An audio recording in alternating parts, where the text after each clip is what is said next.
Hi guys, I'm Dahlia, and today I'm teaching you how to make a peanut crusted chocolate fudge pie. You guys are in for a treat.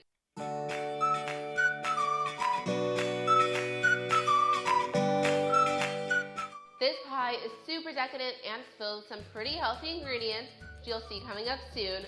I served it to guests last week and everyone loved it so much that I figured I would share it with you guys. So I'm so excited to share it with you, and now let's begin.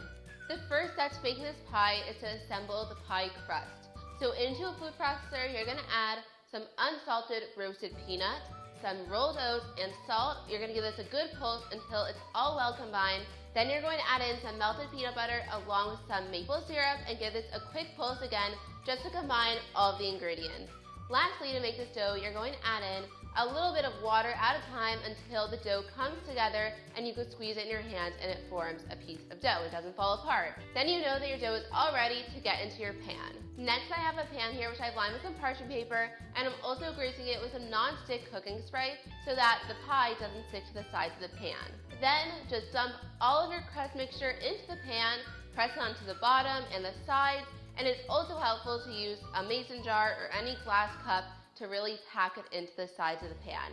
Then you can take your thumbs and just press down the top rim of the crust so that it's all even and looks really, really nice and put together. Then you're going to bake the crust at 350 degrees Fahrenheit for about 10 to 12 minutes, just until it's lightly golden brown. Then you'll remove it from the oven and allow it to cool for about 15 minutes before putting the filling inside of it. So next up, it's time to make the chocolate fudge filling. To a bowl of the food processor, add in your tofu that's been soaking between some paper towel for at least 30 minutes so that it removes any excess water. And you're also going to add in the almond milk. Then you want to pulse this on high until it's super creamy and no lumps remain. Then transfer your tofu mixture to a large bowl, and you're going to add in some coconut sugar, maple syrup, or agave nectar, vanilla extract, and 1 flax egg. I'll leave the recipe for the flax egg on my website along with this pie recipe, and all you do is combine some flaxseed meal with some water, mix it up, let it sit for about 10 minutes, and there you have a flax egg, which is a great substitute for a regular egg for those who are vegan. And you could probably use a regular egg in this recipe as well, but I have not tried it. But if you try it, let me know and tell me how it works. So now it's time to add in your melted chocolate. So you could use either a chopped chocolate bar or chocolate chips that are melted. Add it in, mix it up, and there you've got your filling for the chocolate fudge pie. So now it's time to transfer your filling into the pie crust. So now we're going to create a water bath for our pie so that it bakes evenly and it doesn't get any cracks on top. So first off, take some aluminum foil and we're going to cover the entire bottom of the pan in aluminum foil so that no water will seep into your pie. Now I did make the mistake a few times of not covering it well enough and water did seep in and the pie crust got a little bit soggy, so just make sure you're putting enough aluminum foil so that it comes up at least about 2 inches up the sides.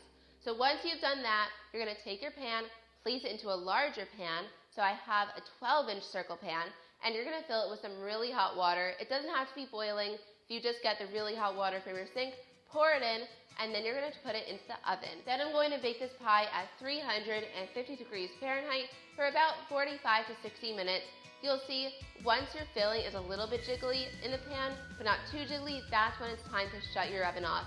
You're going to leave the pie in the oven for about 30 minutes just to sit in there, and it's going to cook a little bit, but not a ton.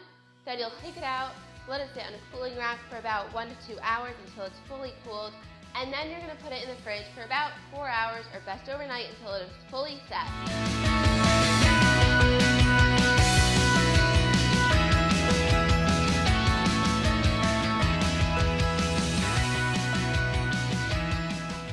Finally, you're going to put on some whipped cream on top of this pie.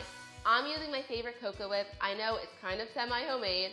It's not homemade at all, actually, the cream, but I'm telling you, it is so good, it's so delicious, and it really is so delicious.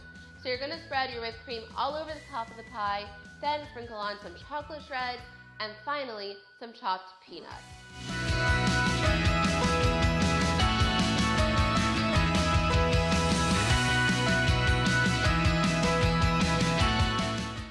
And here's a quick look at what the pie looks like when it's done, and it is just so good, so decadent, and I really, really enjoyed it. It was amazing. I hope you guys give this recipe a try. It is one of my favorites. It's super sweet and chocolatey and just delicious, and actually good for your body. It's pretty healthy.